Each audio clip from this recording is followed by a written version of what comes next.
belakang panggung ada tulang punggung. Dari belakang layar menyalakan gebiar. Assalamualaikum warahmatullahi wabarakatuh. Saya Chandra Malik. Pemirsa, jumpa di CMTV Chandra Malik Televisional, televisi channel dalam punggung panggung.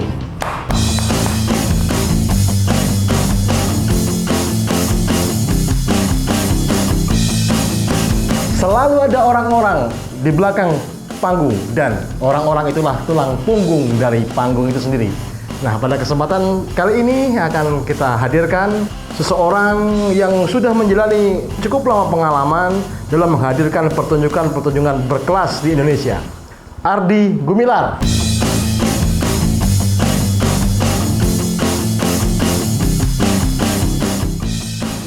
Assalamualaikum. Waalaikumsalam, sehat Mas?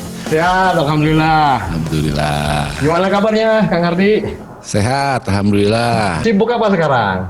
Sekarang sibuknya ya tetap masih di kantor, alhamdulillah jalan. Oke. Walaupun ada beberapa part yang benar-benar off gitu, nggak jalan. Tapi ya kita juga ada beberapa yang jalan. Oke. Event cancel semua nih gara-gara pandemi corona. Iya. Izinnya nggak keluar. Lalu ide-idenya apakah kemudian harus dihentikan? Oh Kreativitas? tidak dong, kalau ide-ide apa ya harus, karena ya kalau kita bicara di dunia event, Hah? ya konten is everything. Jadi dari Oke. situ kan munculnya beberapa kerjaan itu ya dari situ, dari ide, dari konsep gitu. Dan itu Berubah dong ya wahananya dari off air menjadi on air ya. Beberapa teman ada yang harus begitu berubah. Oke. Kebetulan di kantor kan dari 2012 tuh kita sudah yang awalnya core bisnisnya di event. Nah, 2012 tuh kita udah masuk ke dunia digital. Jadi kita mengintegrasikan antara event dan digital gitu. Jadi sih Gimana tuh? Konkretnya langkah-langkahnya yang diambil apa tuh? awalnya event, tapi sesuai dengan perkembangan teknologi dan sebagainya, akhirnya di setiap event juga memerlukan digital gitu. Oke. Baik dari mulai pra-nya, eventnya, sampai post-nya gitu. Dari promo, dari kepentingan atau message brand ya yang akan disampaikan itu kita padukan dengan digital itu. Atau ketika kita bikin event kan ada rules, ada tiket dan sebagainya. Ya, Itu ya. udah masuk ke ranah digital sejak 2012. Ini sesuatu yang benar-benar baru atau memang sudah sejak lama dipersiapkan kemungkinan akan terjadinya hal-hal seperti ini? Waduh, kita bukan Bill Gates ya. Asik. Jadi ya ngalir aja sesuai dengan kebutuhan. Karena ya ekspektasi klien dari dulu juga kan semakin lama semakin terus gitu. Jadi akhirnya kita mempersiapkan divisi baru itu tentang digital di 2012. Dan dari digital itu meluas itu dalam artian ya selain ya sosial media, website, kita juga harus mengisi konten tentang video gitu. Akhirnya lama-lama kita jadi punya PH gitu ya, kecil-kecilan lah, yang penting jalan gitu. Ini Kang Ardi Gumilar kan akrabnya disapa Ardi Atap. Atap ini apa? Nama apa? Nama PH itu? Ya nama corporate ya, tempat saya kerja di situ gitu. Atap Promotion ya kalau tidak salah ya? Ya, Itu Atap Promotion. lahirnya sejak tahun 2012 itu? Oh enggak, Atap itu sebenarnya udah lama banget, dari 2003, 2004 juga udah lama ya? jalan gitu. Cuman ya dilegalitasin di 2010 karena sadar pajak ya, jadi. Asik. Ini Atap ini yang menggawangi semua langkah-langkah dari mulai yang konvensional ke digital tadi. Yes, ya di Atap, di bawah naungan Atap. Sekarang pengembangannya digitalnya sudah sejauh apa, Kang? Yang kita kerjakan tuh ya dari mulai development web, technicalnya, plus konten. Nah ini yang penting konten gitu. Oke, siapa yang mengisi konten itu? Teman-teman talent dari mana saja? Kalau dari operasional kan dari internal Atap. Cuman ketika perlu konten ya pasti kita akan bersinggungan dengan semua teman-teman di dunia musisi, Bukan, ya, oke. entrepreneurship dan sebagainya lah, kita coba menghubungkan itu gitu. Tapi teman-teman artis ini sepertinya tidak semuanya sudah siap. Sebagian dari mereka masih tergagap-gagap dengan perubahan ini ya, yang terlalu cepat ya bagi mereka karena tidak diduga sebelumnya. Popularitas, kemudian gegap gempita, tepuk tangan, puluhan ribu penonton yang selama ini menjadi dunia keseharian mereka, tiba-tiba tidak ada, lenyap. Kemudian harus bisa perform sama baiknya hanya berhadapan dengan kamera, menggunakan media-media digital, tidak merasakan gairah pertunjukan secara langsung. Ini mensiasatinya bagaimana kan? Tanpa mengklasifikasikan ya, emang ada beberapa juga yang ya tidak hanya talent sih, teman-teman di dunia kita juga sama, ada yang belum siap gitu loh. Dengan atau tidak ada servis digitalnya, sehingga ketika kumpulan orang izin nggak bisa, ya akhirnya beberapa teman juga udah ada yang beralih ke digital gitu. Dari sekian nama yang Kang Ardi kenal, ada nggak sejumlah nama yang sudah benar-benar siap? Contohnya siapa ada. saja? Misalnya Kang Anji gitu, dia emang udah siap. Jadi artinya sebelum pandemi ini konten digitalnya itu jalan gitu, sehingga ketika pandemi ini dia udah ready gitu dengan segala perubahan-perubahan gitu. Seorang artis, musisi, entertainer pasti memiliki tim di belakangnya yang membuat mereka bisa bertahan, membuat mereka bisa maju, termasuk juga saya. Saya harus berterima kasih kepada banyak orang. Tim manajemen, personal manager, business manager, lalu juga ada label dan ada di artist management, di My Music, lalu juga ada tim digital dunia Manji, itu yang membuat konten-konten saya, mengedit dan lain-lain, yang membuat saya bisa terus update hingga hari ini, dan juga dikenal sebagai salah satu musisi dengan aktivitas digital yang cukup baik gitu. Terusnya juga tim musik, player, itu mulai dari gitaris, bassis, keyboardis, drummer, dan juga terusnya kru, teknisi dan lain-lainnya. Dan pastinya juga terima kasih untuk keluarga sih, karena tanpa doa mereka pasti semua ini tidak bisa berjalan dengan baik. Kita harus menghargai dan berterima kasih kepada orang-orang yang ada di belakang panggung. Mereka bekerja cerdas dan keras, mereka berusaha menembus batas, mereka melesat cepat dan tepat, tak mengenal lelah, tak mau menyerah. Di belakang panggung ada tulang punggung, dari belakang layar menyalakan gebiar.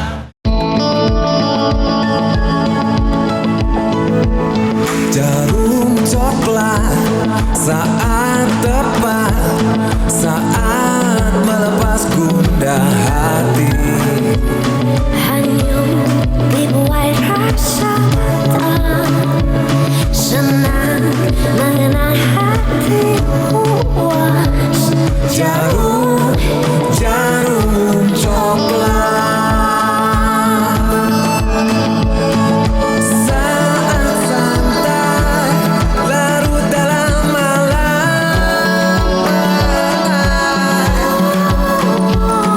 Suasana seimbang tepat, jadi nikmat. Jarum coklat.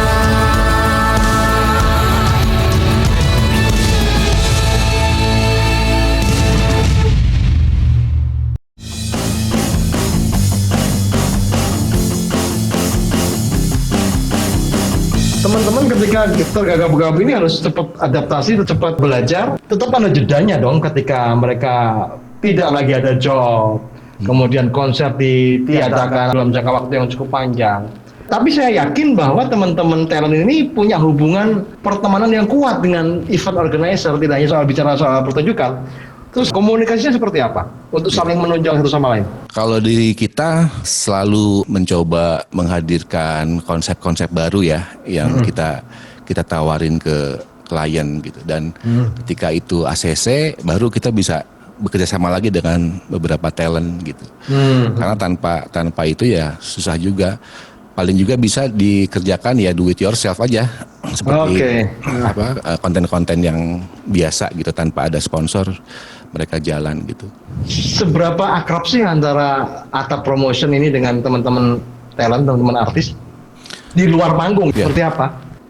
Itu terjalin tidak hanya di event sih sebenarnya, artinya kita coba menservis dari mulai talentnya, kliennya, bahkan kalau ketika kita tour ya dengan warga-warga setempat gitu, dengan vendor juga kita akhirnya hubungannya tuh emosionalnya begitu. Ini kan sebenarnya cuma pembagian peran saja, bahwa ada yang di atas panggung, ada yang di bawah, ada yang di depan, ada yang di belakang.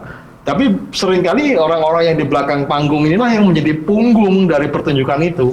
Dan peran manajer di sini, teman-teman yang support, yang mendukung artis-artis yang di atas panggung itu bagaimana pihak atau promotion memaintain mereka agar psikologinya tetap nyaman, kemudian tidak cepat merasa bosan. Treatmentnya kayak apa aja, Kang? Yang pertama sih ya selalu ke anak-anak ya, ke tim. Ngebangun suasana yang kondusif ya, artinya dengan kekeluargaan, dengan kebersamaan gitu.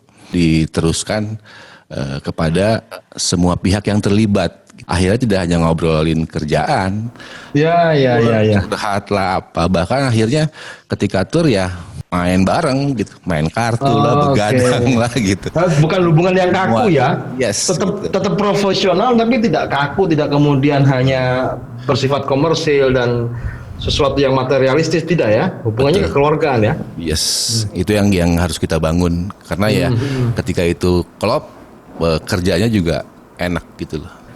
Bisa nggak disebutkan kira-kira dalam sebuah pemanggungan itu, pertunjukan atau event, anggaplah konser musik, siapa saja pihak-pihak di belakang panggung yang memiliki peran sangat besar? Soundman pasti, contohnya begitu ya.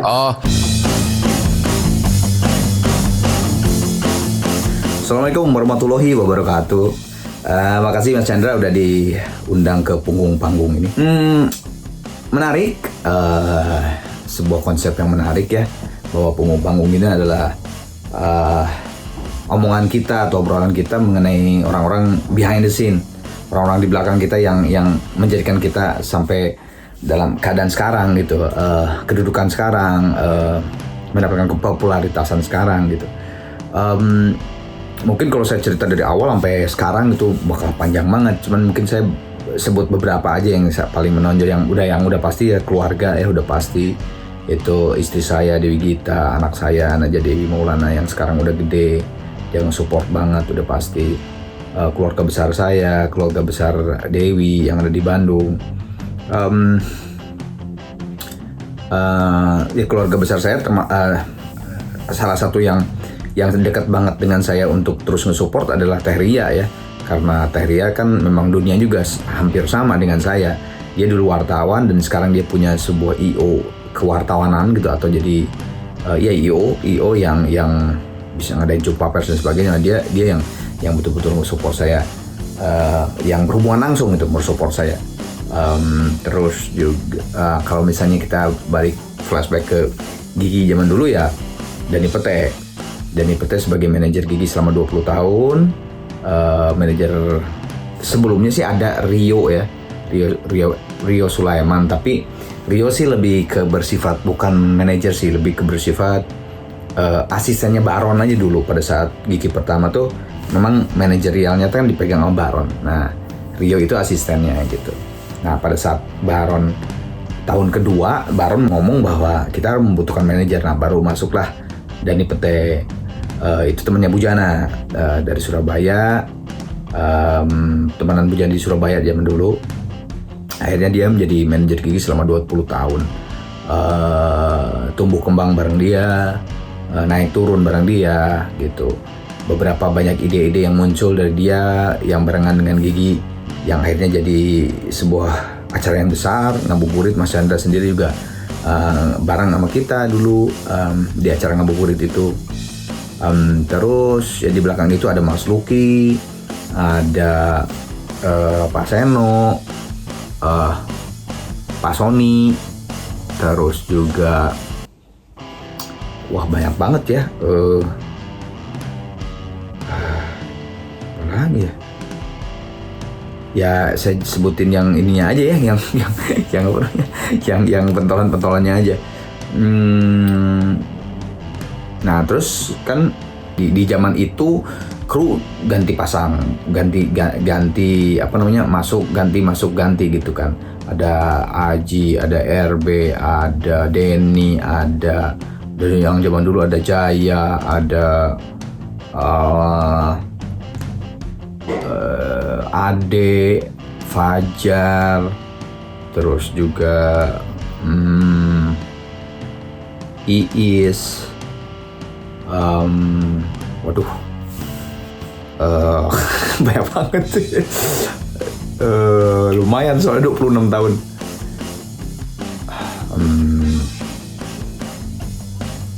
Made, Ipul,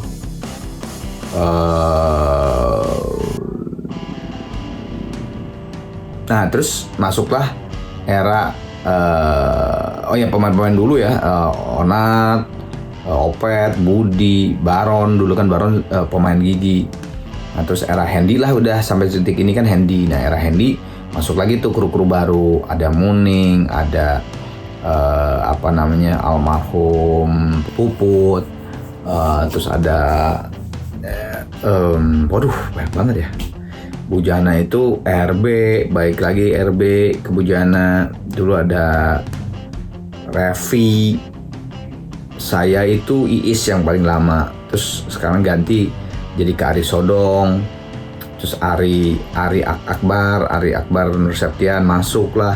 Ada Bonti lah sekarang, ada Muning masih tetap, terus juga RB sekarang, terus juga ada Harry sekarang, engineer, wah banyak banget, almarhum Ruda, Edi Yakobus, Bari, Pepen, sekarang angkatan sekarang ada Nabil, ada Yanda, ada Ijal, ada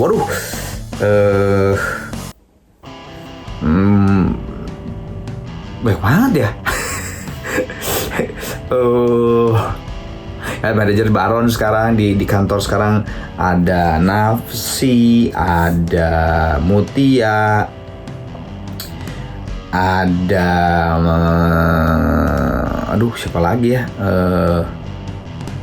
wah banyak banget ya, pokoknya banyak banget lah ya, orang-orang yang akhirnya gigi. Maaf banget loh kalau ada yang nggak kesebut sama saya.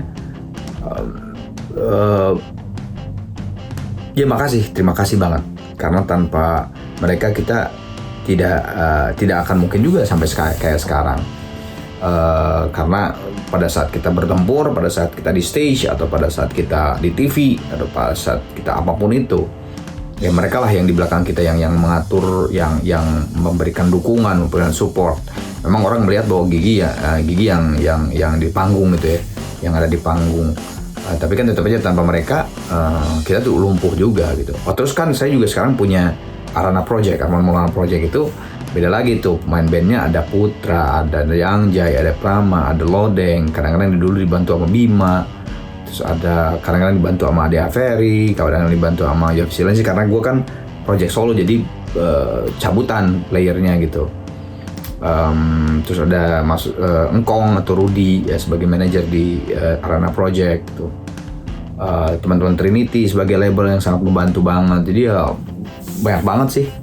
Dan pokoknya garis besarnya adalah kita tidak akan mungkin bisa mulus di setiap penampilan kita, di setiap apa yang kita lakukan tanpa teman-teman itu. Sebenarnya semuanya, Mas, kita bicara sistem ya, karena kalau satu pihak atau satu yang nggak jalan ya semuanya jadi kacau gitu. Dari mulai konseptornya, tim kreatif lah. Nah, terus sampai diturunin ke eksekutor, itu udah masuk ke project officer, udah ke Saudi, udah ke state manager, satu state manajemen, backstage-nya, floor-nya semuanya jadi satu kesatuan gitu. Terus perizinannya juga karena harus mengkondisikan aparat setempat, kepolisian, Karang Taruna dan sebagainya. Harus kita perhatiin juga karena ini bagian dari profesi kita. Jadi ketika kita keliling atau mungkin nanti tahun depan kita akan event di tempat itu lagi. Dan kita harus membangun hubungan itu bagus gitu, karena ya banyak juga sih disayangkan teman-teman yang beberapa penyelenggara yang tidak memperhatikan hal ini. Iya, sekali jreng selesai ya tinggal ya. Betul, karena jadi akhirnya berimpact ke teman-teman yang mau nyelenggarain di tempat itu gitu. Misalnya mereka event terus koordinasinya kurang bagus gitu. Ya. Terus setelah itu kita masuk, wah jadi berdampak. Menyisakan luka di situ ya. Menyisakan luka. Karena ya saya selalu bilang ke teman-teman juga, ini profesi kita gitu. Jadi harus di treatment dengan benar lah gitu, dengan bagus gitu. Berarti pertunjukan yang boleh jadi anggaplah maksimal 3 jam, persiapannya bisa sampai 30 hari, bisa sampai 3 bulan ya. Bisa 6 bulan. Sampai 6 bulan. Lama. Yang paling sulit pernah mempersiapkan event apa? Di mana begitu? Prinsipnya sih ketika tour juga pasti akan ada tantangan yang baru ya di setiap titik tuh gitu. Cuman ya kalau yang paling tersulit ya kita waktu menggelar event konser metal sih ya. Konser itu metal. Agak sulit ya, perizinannya ya, dari sisi perizinan. Ya. Bandung Berisik atau apa itu? Ya, Bandung Berisik gitu. Perizinannya aja sampai 3 bulanan lah. Kita tempuh bolak-balik gitu, koordinasi meeting dengan Polsek, Polres, Polda sama yang punya venue gitu. Pernah nggak sih dialami izin udah keluar? Tapi mendekati hari H atau bahkan pada hari H, izin itu ditinjau ulang bahkan dicabut. Mungkin nggak itu terjadi? Bisa, pernah terjadi. Dari yang izinnya dicabut karena venue-nya dipakai oleh pemerintah. Ya waktu bulan puasa ya, tur nyewa di salah satu tempat kepolisian di Jakarta. H-1-nya bilang bahwa presiden mau buka bersama di situ. Kita pindah tempat. Iya.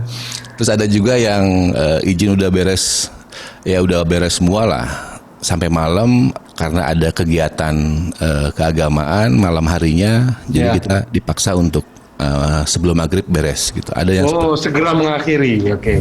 Pernah nggak sabotase? Sound system yang disabotase, mungkin lightingnya. Pernah nggak faktor-faktor X? Selama ini sih belum sih, alhamdulillah. Tapi kira-kira bagaimana menanganinya? Ada strateginya nggak kalau sampai itu terjadi? Kalau dari sisi teknis ya prepare-nya emang harus bagus sih, Mas. Kadang kalau bisnis event ini bisnis masalah sebenarnya. Artinya banyak hal. Jangankan masalah teknis, ketika masalah koordinasi kurang bagus, ketika event berjalan kita bisa diserang sama penduduk setempat dan sebagainya. Makanya itu benar-benar prepare gitu dari awalnya gitu, harus bagus. Harus mempersiapkan sesuatu yang terbaik untuk kemungkinan yang terburuk ya. Betul. Pernah mungkin suatu ketika sudah sedemikian rapinya seluruh persiapan, tiba-tiba turun hujan, contohnya begitu ya? Oh pernah. Pernah. Indonesia. Itu bagaimana itu? Kalau berhenti total sih enggak gitu loh. Itu kesepakatan sebenarnya dari mulai kliennya, talentnya, ketika hujan tidak membahayakan ya dari sisi elektrik dan alat-alat yang lain, ya udah jalan. Bener nggak sih rasan-rasan atau omongan orang bahwa di belakang panggung ada peran pawang hujan atau tokoh spiritual tertentu untuk menahan turunnya hujan itu demi kesuksesan acara? Itu ditempuh segala cara. Asik. Preparation gitu loh. Ya. Ini dunia di luar panggung sama sekali yang tidak diketahui oleh penonton ya, seribet itu ternyata ya. Makanya selain event management, event organizer ini sebuah profesi, kita percaya juga bahwa ini merupakan sebuah disiplin ilmu gitu loh, event organizer tuh, karena sangat berkaitan dengan hal selain IO sendiri gitu, dari mulai budayanya, politiknya, terus tadi cuaca dan sebagainya, kita sangat berhubungan gitu. Mungkin nggak kalau dalam perjalanan karir karena sudah terbiasa, sangat mengetahui dunia panggung, jejaring juga semakin kuat, semakin luas, terus tiba-tiba pengen naik ke panggung itu, menjadi si artis. Karena ada yang seperti itu nggak kira-kira? Enggak, kita bukan artis, bukan. Tidak tergoda ya begitu ya? Enggak. Kliennya nanti takut kemahalan bayarnya. Enggak Mas. Emang apa nasibnya udah di belakang panggung ya. Udah. Iya. Tidak boleh iri, tidak boleh cemburu ya. Betul. peranan. Iya, pembagian peran betul. Nah, Kang Ardi kan sudah berpengalaman dari awal tahun 2000 dan sekarang sudah tahun 2020. Hampir 20 tahun lah, 15 tahun lebih lah di bidang event organizing ini. Apa yang bisa Kang Ardi sarankan kepada teman-teman yang memiliki minat terhadap dunia entertaining ini dan bakat bahkan terus ingin mendalami dunia ini? Sudah saya singgung tadi bahwa ketika teman-teman sudah memilih dunia event ini sebagai profesi, ya lakukan dengan benar dalam artian ya belajar gitu ya, mencari hal-hal baru, kreatif, membentuk tim yang bagus gitu. Karena ya ketika hanya dilakukan sekali-sekali seadanya ya Iseng aja ya. Hasilnya juga nggak bakalan maksimal gitu. Dari awal pembikinan event organizer ini tahapannya apa aja sampai Kang Ardi sampai posisi yang sekarang? Ya kalau pribadi sih ya sempat apa sih istilahnya mencelok gitu loh ke ketemu magang ya, di magang dan sebagainya. Magang sangat penting berarti ya supaya kita tidak kosong pengetahuan ya. Yes. Langkah awal magang, kemudian ketika pengen mendirikan sendiri, apakah perlu rekanan? Yes, kalau saya sih lebih percaya itu sinergi ya zaman sekarang apalagi ya. Harus ada kekuatan lain yang mensupport kitanya gitu. Magang langkah awal. Yang kedua mengajak rekan ya. Yang ketiga mungkin struktur organisasi harus dibikin yang gemuk atau yang ramping yang paling cocok. Yang ketiga sih legalitas dulu ya. Oh legalitas, oke. Betul, legalitas. Karena nanti pembayaran ke klien kan ya lewat perusahaan gitu ya. Ya baru yang selanjutnya tim ya, struktur ya. Tim, oke struktur. Meyakinkan pihak sponsor ini bagaimana caranya? Kita punya ide. Kita ingin mengundang si A, ingin mengundang si B, ingin bikin event tertentu. Tapi kita masih nol pengalaman, kita bahkan tidak tahu harus berbuat apa. Caranya bagaimana? Caranya, sebentar. Apakah hanya faktor keberuntungan saja atau bagaimana? Enggak sih, karena sebenarnya caranya kan berbagai macam ya. Artinya ketika kita percaya event itu bagus, konsepnya bagus, terus kita tawarin ke klien ditolak, ya kita bisa mencari partner gitu loh. Tanya teman kita udah punya klien apa gitu loh. Nah, kita bisa kerjasamain itu gitu konsep itu. Iya. Seharusnya sih sekarang ketika era sudah digital, sudah ada sosial media, sudah ada platform YouTube dan lain sebagainya akan menjadi lebih mudah ya Kang ya? Yes, untuk membuktikan bahwa kita mampu ya. Betul, karena portofolio kita semua tuh bisa di sosmed kan gitu. Iya. Jadi klien bisa melihat apa pergerakan event kita gitu loh. Oke, satu pertanyaan terakhir Kang. Saat ini sedang mempersiapkan event apa pada musim pandemi seperti ini dengan format digital? Ya, ada beberapa konsep yang akan jalan dan udah jalan sih. Ya semuanya ya streaming ya. Kita nyiapin event yang komersial sama yang movement lah ya, yang berdonasi dan sebagainya gitu. Tentu nggak jauh dari musik sih. Jadi melibatkan teman-teman musisi juga dan ada beberapa event-event yang untuk donasi gitu. Itu punya studio sendiri berarti Kang Ardi? Dipaksa begitu.